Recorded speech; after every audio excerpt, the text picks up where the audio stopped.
心存盼望。我覺得咧，用呢一段嘅經文，頭先我哋所讀嘅經文咧，最好就總結咗今日要講嘅創世記。因為今日創世記咧，由第2章講到第5章，我稍微長咗少少，所以咧就唔會咧讀嗰個經文。但係大家好熟嘅，不過希望你咧都揾到一啲咧唔係好熟嘅嘢嚇。不如又問下你啦。其實今日咧係講第一個即係全世界第一個母親，咁係即係叫咩名咧？全世界第一個母親喎，5月啊嘛，5月我哋講母親先。全世界第一個母親叫咩名？唔敢講，聽唔到嘅。小朋友講啦。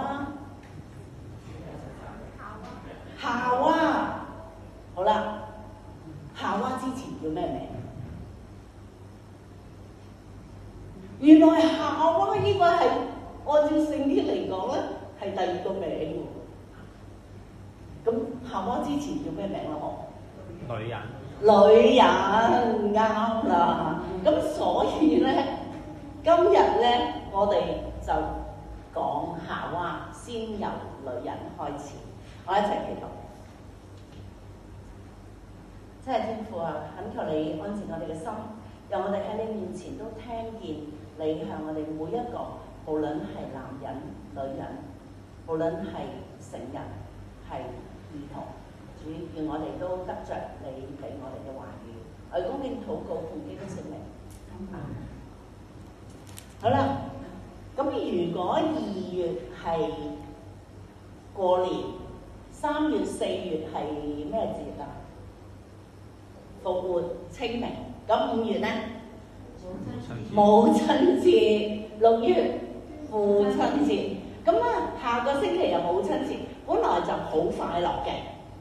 咁啊，所以留翻啲快樂嘅俾下個星期講。咁啊，今日講啲冇咁快樂。點解咧？因為現實上咧，快樂嘅時間咧係過得特別快，唔開心嘅時間咧係有點而長。而喺呢一個嘅夏娃嘅生平，我哋今日講夏娃。其實夏娃，你話佢快樂多，抑或唔快樂多咧？本來一切都甚時。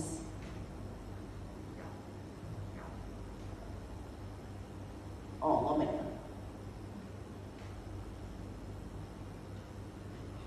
本來一切係甚是美好，一切都好。不過有一樣唔好係乜嘢？上帝話呢樣咁又好，嗰樣又好，唯一一樣唔好。請問係乜？這人獨居不好。咁既然不好，結果又好喎，係咪啊？所以上帝又為呢個男人咧，係做咗一個女人。其實上帝其實係做咗一個人，帶到佢面前。哇！亞當一睇嗰陣時候，骨中嘅骨啊，肉中嘅肉啊，稱為女人。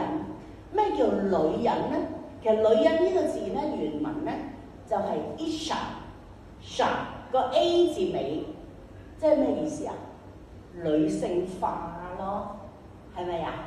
即係咩 Anna 啊、Maria 啊、做 Anna 啊嗰啲咧，就係女人，唔係即係女性。Isha 因為男人叫做乜嘢 ？Ish。所以佢係 Ish， 佢一見到呢一個，哇，係同其他動物唔一樣嘅。呢一個係唔同嘅，因為呢個係同我一樣嘅，係我骨中嘅骨、肉中嘅肉，但係又係有啲唔同啊，因為我一個唔好啊。但係當我有咗佢嘅時候，就好啦。所以哇，真係美妙，真係完美啦，係咪啊？非常嘅美好。咁我哋都好熟啦，好快成件事就扭轉晒，只因為一個嘅果。其實有時我都覺得上帝好嚴厲啊！一個果，但係我突然間咧嗰日咧，我食木瓜，咁我木瓜唔係好大，咁我中間咁樣咧，又係咧喺中間切開一搣開嘅時候咧，我見到木瓜裏邊好多黑色嘅籽啊！咁揾個匙羹，即係挖晒嗰啲籽，咁跟住就可以用匙羹筆嚟食。原來果唔單止係代表一個嘅果，而係佢係帶住好多嘅籽。我諗夏娃攞嗰個果嗰時候，其實唔係淨係單單嘅一個嘅果，而係代表裡面嘅含義。不過今日我哋唔係講呢度。好快成件事扭轉咗。上一次我哋先話亞當話：哇，骨中嘅骨啊，肉中嘅肉，竟然一轉咗，就係話唔係啊，係你所俾我嘅女人啊，唔係從我而嚟，係你俾我，好似唔關我事㗎。之所以會有咁麻煩，係因為上帝你俾我嘅女人，係咪啊？即刻因為呢一個嘅違背咗上帝呢一個嘅命令，而呢人與人之間即刻你話幾咁好，都可以即刻決裂。有人話愛嘅反面就係恨，因為你有幾多嘅投入，當你得唔到嗰陣時候咧，你就有幾多嘅怨恨，所以咧即刻就破壞晒人與人之間嘅關係，人與神之間嘅關係即刻匿埋，係咪啊？咁我哋都好熟，上帝要話你哋要離開，甚至咧係充滿咗好多嘅刑罰。點解要離開咧？因為咧呢一個嘅園子裏邊唔單止有分別善惡樹，仲有生命樹。呢個生命樹，如果喺罪惡嘅當中，你又係食呢個生命樹嘅時候，就不停嘅去延續。所以咧，只要離開嘅時候咧，你嘅生命就唔會咧不停嘅去延續嗰個嘅罪惡。所以亞當夏娃離開呢一個嘅樂園，我哋話美好啊，美好啊，但係其實唔係好耐。如果一陣我哋睇落去，我哋知道咧，只不過佔佢哋人生嘅頭，其實係大約係頭1/10、1/9嘅啫。嚇，我一陣會睇落去。但係咧，我哋呢度都熟㗎啦。上帝發出嗰個嘅判詞，嗰個嘅刑罰，首先對蛇，蛇係代表魔鬼嘅化身，又係咧話啦，你同埋女人，因為首先係你去引誘一個女人，所以你同女人睇到啊，未改名嘅，仲係叫女人嘅嗰陣時，你同埋女人彼此為仇，你嘅後裔同女人嘅後裔彼此為仇，呢個仇要延續直到幾時？直到女人嘅後裔傷你嘅頭，俾你徹底嘅毀滅嗰陣時候，呢一個嘅仇恨先能夠止息。但係未止息之前，你要繼續傷呢個女人嘅腳跟。咁我哋知道啦，腳跟唔係要害，頭係要害。但係未終極嘅消滅之前，就不停嘅會有好多嘅侵害。我哋今天就係活喺呢一個嘅情況之下，又對女人說：你要多多加增你懷胎嘅痛苦，你生兒女嘅時候係多受痛苦。咁咧就重複咗嘅字就係痛苦，生育嘅痛苦。咁其實女人嘅苦咧就唔單止係呢樣嘅嚇，咁仲有呢度我冇打落去啦，係啦，咁咧就係你要戀慕你嘅丈夫，你嘅丈夫克制你。咁呢個我哋都唔多解釋，但係咧我想講就係喺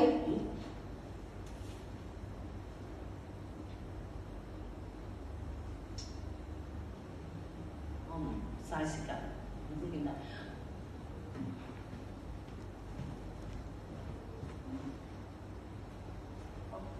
你如果一個咁大嘅罪，嗱當然啦，喺上帝嗰度嚟講咧，係可能我哋比較難去理解點解會咁大，但係對上帝嚟講真係睇到咁大。要將佢哋從伊甸園趕出去，要佢哋咧係死亡，表達上帝一個絕對。但喺個絕對裏面咧，其實我哋再睇翻呢一段嘅經文嘅時候咧，你見唔見到其實喺呢一個唔係最後最嚴重嘅審判，因為係一個帶住應許、帶住盼望嘅審判。有時咧，我哋嬲起嚟咧，即係好似我哋忘記晒一切嘅後果，我哋要懲罰對方嚇，無論嗰個係小朋友，小朋友可能我哋會好啲，對大人可能我哋都會嚴厲啲。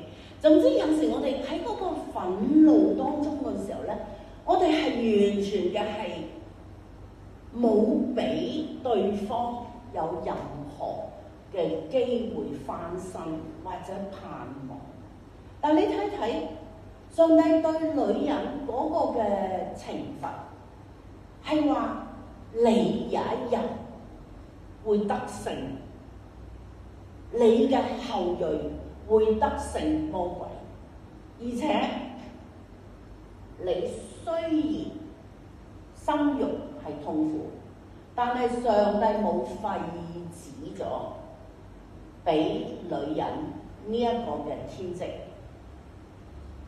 其實有時咧，尤其是活在今天嘅社會咧，我哋修理一啲嘢咧係好麻煩。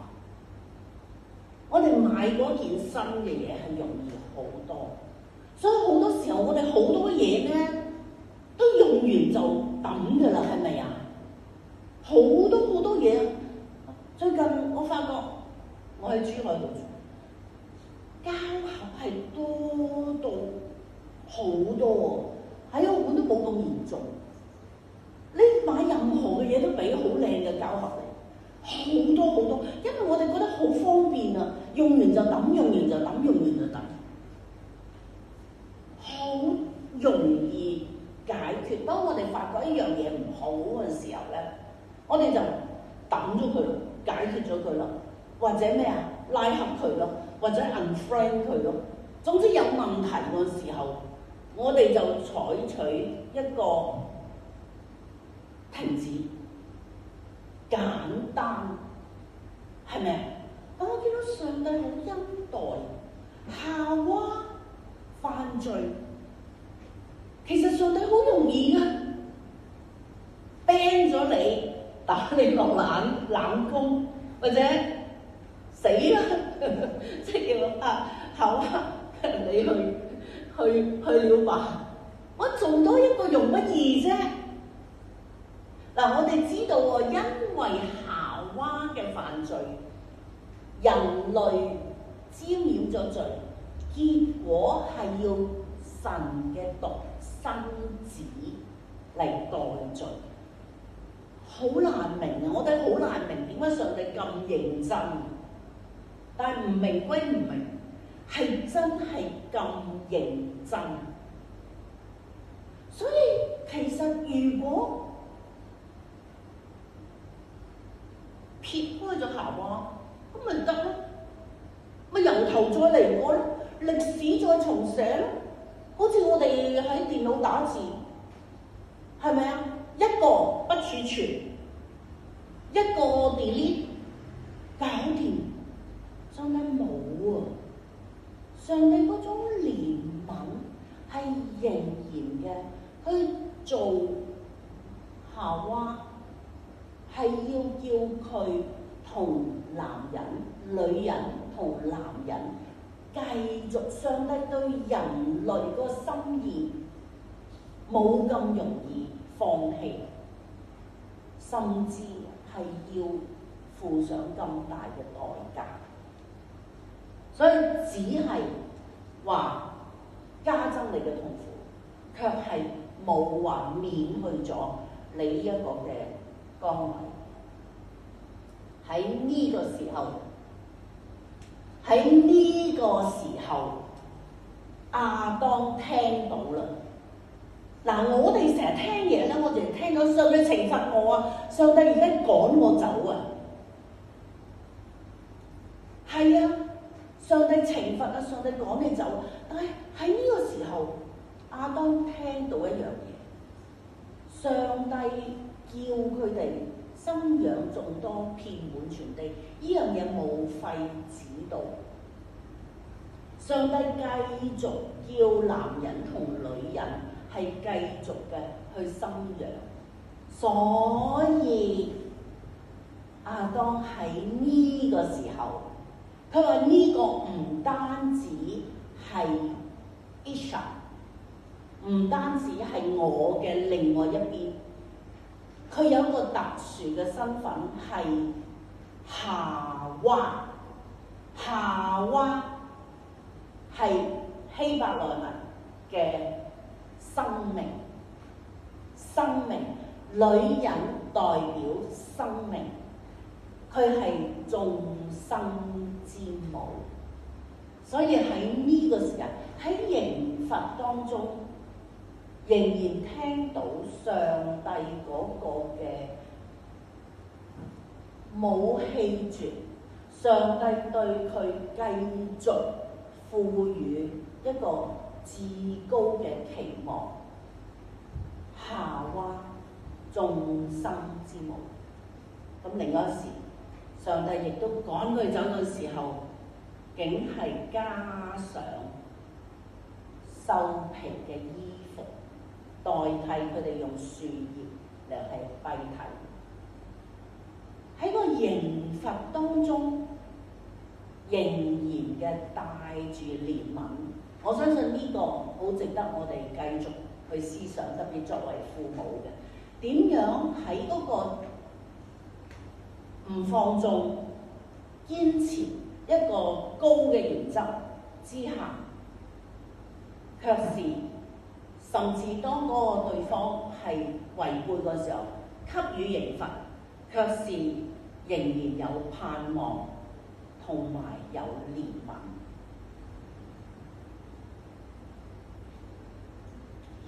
夏娃亦都出咗去啦，夏娃嘅苦就開始啦。但係佢仍然履行，佢哋兩個人冇亞當夏娃，你會話哇一諾千丈，但係卻是生活繼續。有時我哋都係㗎，環境可能我哋變到我哋都難以想像，但係仍然嘅堅持咁樣繼續生活。當佢哋有咗第一個仔，哇，好開心，甚至夏娃彷彿想起上帝嘅應許。佢話女人嘅後裔你係會傷呢個蛇嘅頭，所以可能喺嗰刻佢充滿咗盼望。正如每一個小朋友，每一個嬰孩嘅出生，總是帶來一種盼望。雖然我哋都想像到可能佢將來都會有艱難，但係嗰種嘅盼望同埋希望係咪啊？夏娃肯定係。雖然夏娃當時都有啲辛苦，因為冇人教過佢點樣生仔，亦都冇人教過佢點樣湊仔。佢係世界第一個，係咪人類第一個？其實有啲艱難嘅。我記得我嗰陣時候湊女啊，我第一個我係個女，30幾年前，我以前教書，咁咧就做全職媽媽，抱住個 BB。我真係好搞唔掂，我真係唔知點湊。我嗰時咧住喺34樓淘大花園，下面仲有4層嘅停車場，所以38樓。我搞唔掂啊！我搞唔掂呢個 BB 啊！我真係乜都做晒啦，都仲喊，我真係好彷徨。我真係當然唔會啦，有啲真38樓抌咗佢落去，冇啊！但係其實幾抑鬱嘅，因為真係幾唔掂。喺嗰個時候咧，我諗起夏娃，我第一次諗起夏娃咧，就係嗰個時候。我話：哎呀，我就算好唔掂啦，但係我都仲有好多嗰啲育嬰書啊，仲有好多姨媽姑姐俾你 N 咁多意見啊，係咪啊？夏娃冇啊，夏娃冇，所以咧，我話夏娃搞得掂咧，我都搞得掂。咁啦，好長話短説，夏娃當時係充滿咗盼望。點解知道充滿盼望咧？因為佢將佢個仔命名做咩咧？如果你有聖經咧，不如我哋開一開聖經啦。而家我哋已經講到第4章，第4章第1節，創世記第4章第1節。有一日，那人和他妻子夏娃同房，夏娃就懷孕，生咗該人。該人係咩意思啊？得咗，便說耶和華使我得了一個男子，得咗，開心啊！甚至佢以為佢咁樣就可以吐氣揚眉，然後咧，終於咧係消滅晒佢嗰個痛苦嘅根源，就係魔鬼。佢以為搞掂啊！得咗啊！但係我相信大家都熟悉聖經嘅故事，呢個得咗，呢個該人，呢一個俾佢充滿咗盼望，卻是真係好似攞到，卻是完全嘅失去。佢睇住該人嘅成長，佢好無奈啊！雖然嗰個仔係佢生嘅，但係個仔變成點樣，唔係佢控制得到啊！我覺得呢一個係另一個母親之苦。你以為你生咗一個，佢細個聽晒你話，但係得到嘅卻是你係拿捏不住，甚至佢做非常傷害嘅事情。你見到佢嘅性格，你改變唔到啊！我諗夏娃當時都好驚，點解呢個該人對佢細佬係充滿咗妒忌？點解呢個該隱係充滿咗奸險、狡猾？佢見到嗰個罪性，而佢必須誠實嘅面對自己，係因為佢夏娃帶住嗰個最大嘅內疚，因為佢經歷過完美，佢經歷過完全嘅純潔同埋冇罪，佢經歷過嗰個真正嘅伊甸園。但係點解而家變成咁樣？係因為佢，我覺得作為媽媽嘅，其實男人都係嘅，不過我哋今日嘅故事主角係女性，都係一樣。人生難免有一啲事情，我哋自己覺得好後悔，我哋覺得好內疚。我覺得做人內疚係最大嘅折磨，但係卻是現實，總有一啲嘅內疚。夏娃喺呢個時間，佢經歷呢一樣嘅痛苦，甚至最大嘅痛苦，佢竟然同一日失去咗2個仔。竟然該隱係殺咗亞伯，喺失去亞伯嘅同時，呢個媽媽曾經懷抱住嘅嬰孩，今天垂死喺佢嘅懷中。當然非常非常非常嘅傷痛，我哋大家都唔想經歷，但我哋曾經可能都會經歷或者見過，好痛苦。佢失去亞伯，但係同一時間，佢亦都失去咗該隱，係咪啊？該隱都要離去，佢都冇辦法繼續生存。佢竟然做係咁嘅事。佢只能夠係離去，但係上帝恩待佢啊！其實上帝好多嘅恩典，我哋見到呢度好多嘅血腥，或者好多嘅失敗，但係上帝嘅恩典啊，係咪啊？上帝讓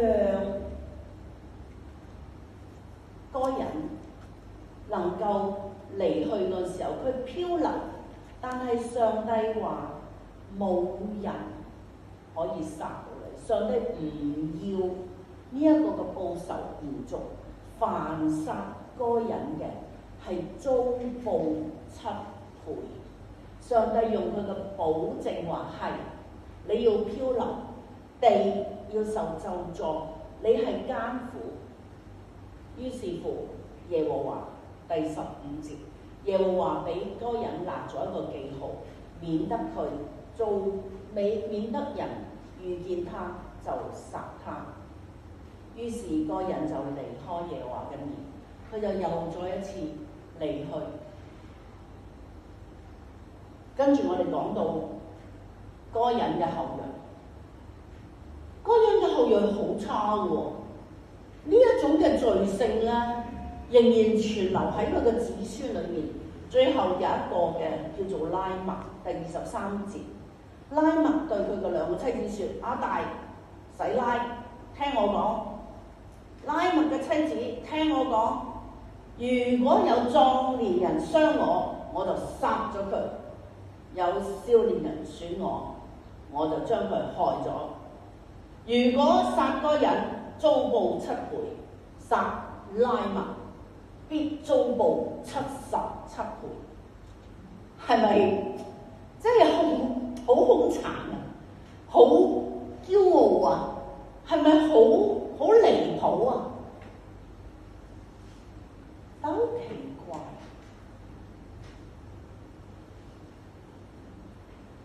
喺呢一個嘅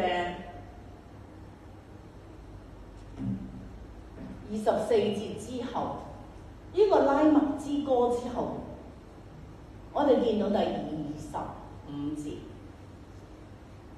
亞當又與妻子同房，他就生咗一個兒子，給他起名叫塞特，說：我一齊讀好嘛？神給我立了另一個子嗣代替亞伯，因為該人殺了他。塞特也生了一個兒子，起名叫以諾士。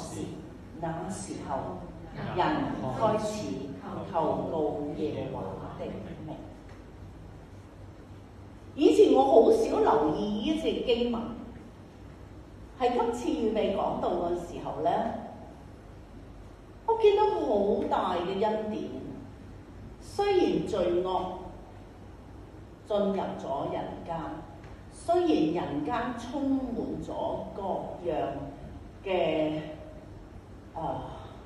疏離、陷害、血腥、暴力。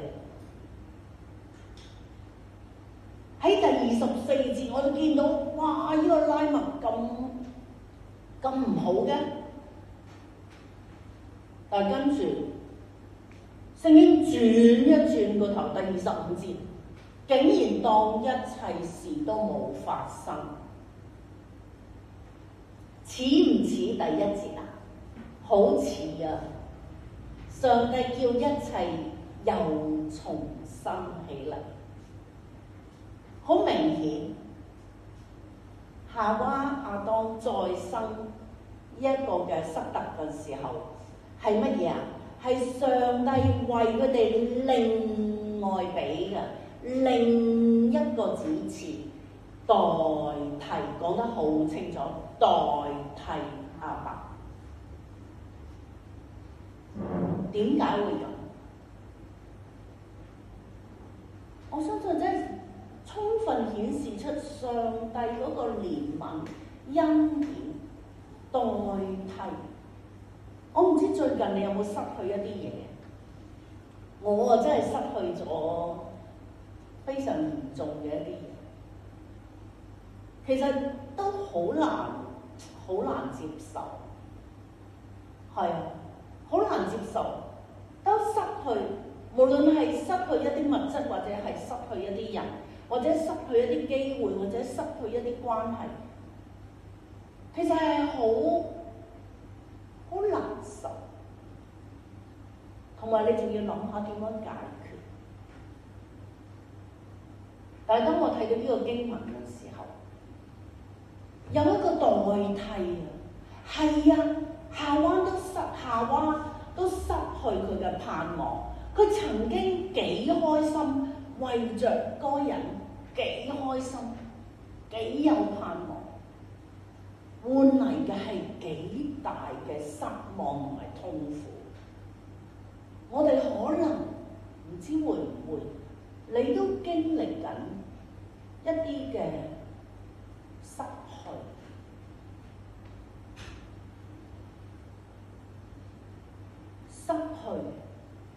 當我頭先喺路行嘅時候咧，有一首詩歌啦，我突然間想起，你所收去嘅東西，你以自己來代替。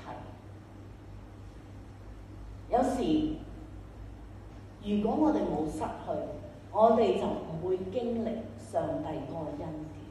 上帝俾佢再生一個兒子代替。其實呢一個代替，我哋即刻諗到乜嘢啊？耶穌基督終極嘅代替。但係就算唔係講嗰個屬靈嘅層面，喺就算我哋人生，或者甚至喺夏娃呢一個嘅故事裏面，佢都真係得咗一個代替。然之後經文最後講，那時候人開開始做乜嘢？開始求告耶和華嘅名，奇唔奇怪啊？我覺得幾奇怪。唔係夏娃出咗嚟之後，佢認識上帝嘅喎。夏娃亞當係認識上帝嘅喎。點解佢哋唔係出咗伊甸園就求告耶和華嘅？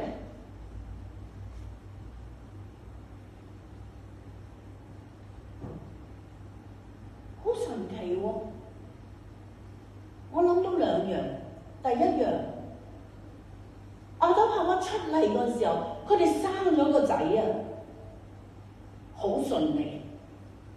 雖然未經歷過，雖然係痛苦，但係仍然得啊，佢覺得得啊，係到佢喺嗰個濕嘅時候，佢以為最得嗰樣嘢，竟然係個結局係咁慘嘅時候，嗰個深刻嘅教訓，嗰個深刻嘅領會。弟兄姊妹，我唔知你開始想求告耶和華未？你話唔係，我信咗主好耐啦，我不嬲都祈禱噶啦。係今日可能有一啲新嘅朋友，以前比較少翻嚟聚會，但可能你隱約都話我以前都有試過祈禱。我相信可能夏娃、亞當、該隱、亞伯都有試過禱告，但係依度所講嘅開始求告耶和華，肯定係截然不同。如果唔係就唔會喺呢度寫啦。點解？係由呢一個嘅塞特開始。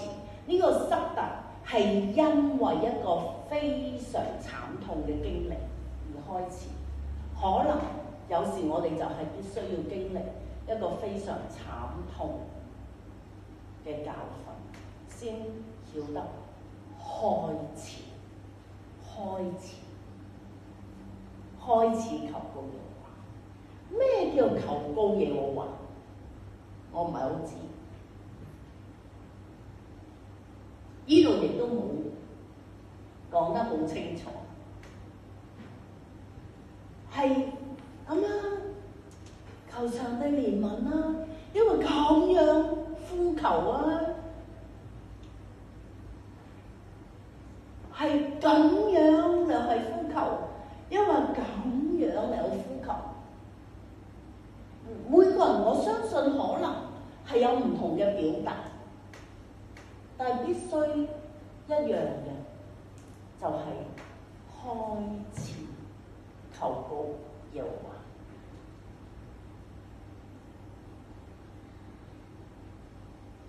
第五章啦，最後一點，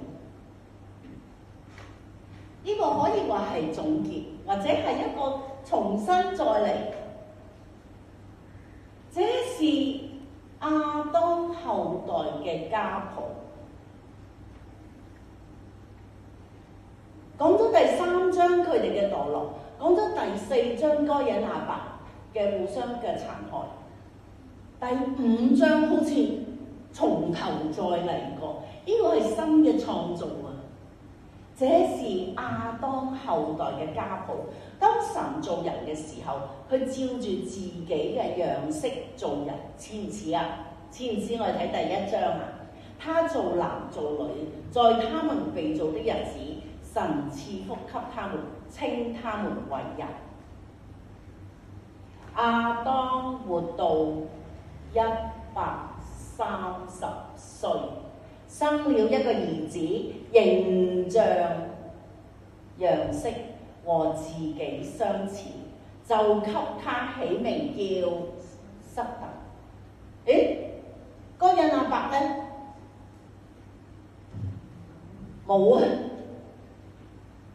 該隱亞伯有佢，亞伯就冇啦。該隱有佢嘅後裔，但係喺上帝嗰個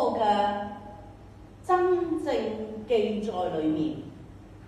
當然啦，我哋知道其實之後咧，耶穌基督嘅家譜咧都係由呢度計起嘅，由塞特亞當計起嘅，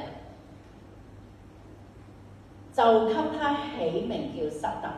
亞當生塞特之後，又活了800年，並且生兒育女。亞當共活了930年就死了。咁有啲人數學好叻喎，好似 Tony 係咪數學好叻㗎？130 over 930咁即係幾多啊？幾多個 percent 啊？唔使你計就算啦。即係總之就係10幾個 percent 啦，咁講啦。即係原來前嗰橛係咁短嘅喎，伊甸樂園同埋該隱亞伯都咁短嘅喎，原來之後先係真正嘅喎。所以咧，原來咧我哋人生咧都係咧，其實真正喺伊甸園嘅日子都好長嘅，但唔緊要，上帝將一切都係延續落去。最後或者我睇翻之前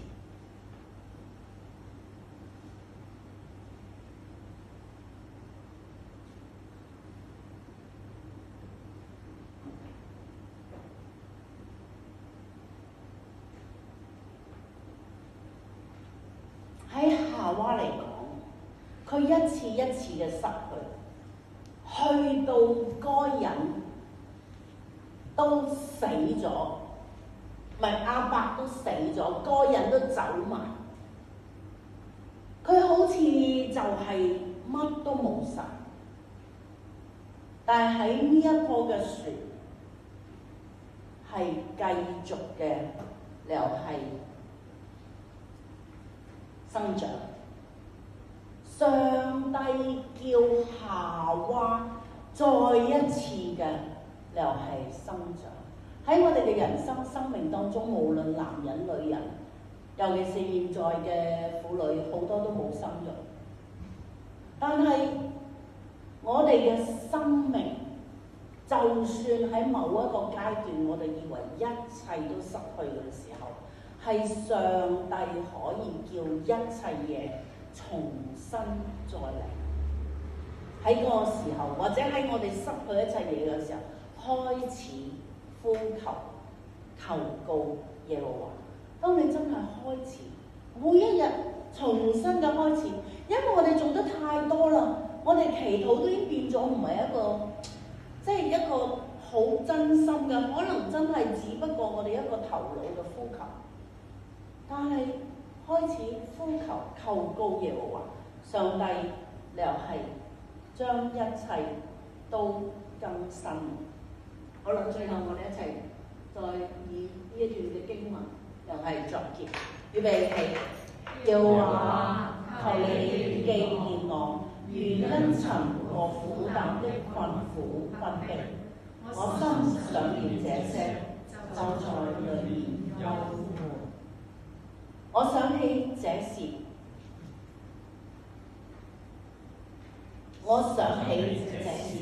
心裏就有指望。我們不致消滅，是出於耶和華諸般的慈愛，是因他的憐憫不致斷絕。每早晨這都是新的，你的誠實極其廣大。那時候人開始求告耶和華的名。我一齊禱告。真係天父啊！可能我哋今天都喺唔同嘅光景當中，但係願意我哋每一個人都學曉每一天都開始求告你，因為你嘅信實極其廣大，每一個早晨都是新的。感謝你俾我哋有新嘅一天。我係咁樣禱告奉基督聖名，阿門。